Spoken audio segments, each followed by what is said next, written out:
Hello and welcome to Sex and the State. My name is Kathy Reisenwitz and today's post is TV Tuesdays 22, Perry Mason, and a little meditation on history repeating itself. Welcome to the 22nd TV Tuesday. I watched the first episode of the Perry Mason reboot on HBO. First off, I never watched the original. Second, how dare HBO so despicably and utterly de-hotify Matthew Rhys? The way he went from the Americans to angry, unshaven alcoholic. Why not hire a less hot actor? Or, and maybe my millennial is showing here, but I can't help but wonder why they can't just she's all that him and use unflattering glasses as a pretext for pretending he's not extremely good looking. It's a waste is what I'm saying. Dislikes. I wondered why I like Ginny and Georgia better, though it's a worse show by any objective measure.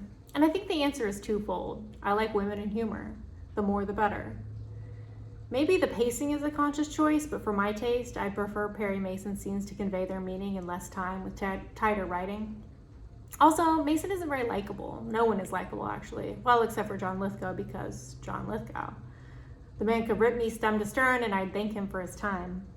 Likes. Hear me out. It's kind of giving The Wire. We've got a financially insecure alcoholic single dad situationship having anti-hero. We've got organized crime. We've got corrupt, lazy, incompetent police. We're in a large, dense, somewhat decrepit city. We're in a tight but fraught relationship with our professional partner. We're finding small moments of profound connection within horrifically dark circumstances. Now, like all civil libertarian / sometimes progressive urbanist millennial whites, I love The Wire. But The Wire's singularity owes significantly to how accurately it depicts urban policing and organized crime, but I repeat myself. The Wire creator David Simon covered crime and policing in Baltimore for many years as a beat cop.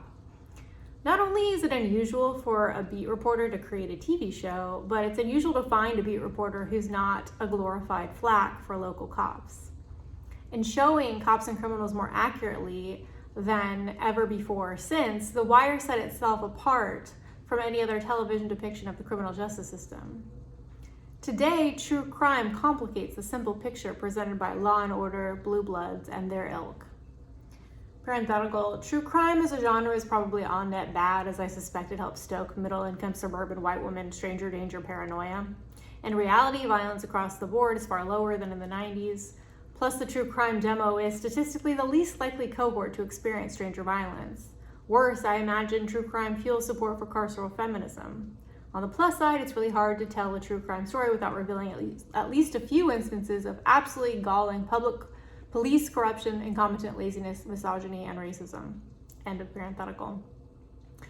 I don't know that Perry Mason could ever reach The Wire levels of truth-telling, nuance, and character development, but one thing Perry Mason has going for it that The Wire didn't is that it's set in 1932. Other people have done this better, but if you'll indulge your girl for a second, as if this whole newsletter is not one long indulgence. The 1920s wrapped up the Gilded Age, an amazing show which I apparently haven't written about, so named from what I read by Mark Twain as an ironic nod to vast wealth inequality. The 2020s are also quite unequal wealth-wise.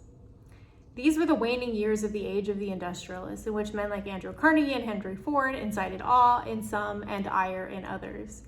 Today, men like Elon Musk and Bill Gates inspire much of the same. After years of significant gains for female autonomy and sexual permissiveness, the 1920s saw hints of the beginnings of a violent, populist, reactionary backlash. We see the same thing today in anti-trans bills, anti-porn legislation, and violent opposition to drag shows. By setting itself in 1932, Perry Mason has the opportunity, at least, to give U.S. viewers a chance to consider which parts of history we may want to avoid repeating. I don't super love the show just yet, but I'm interested enough in the story to give it more of a go. We'll see what happens.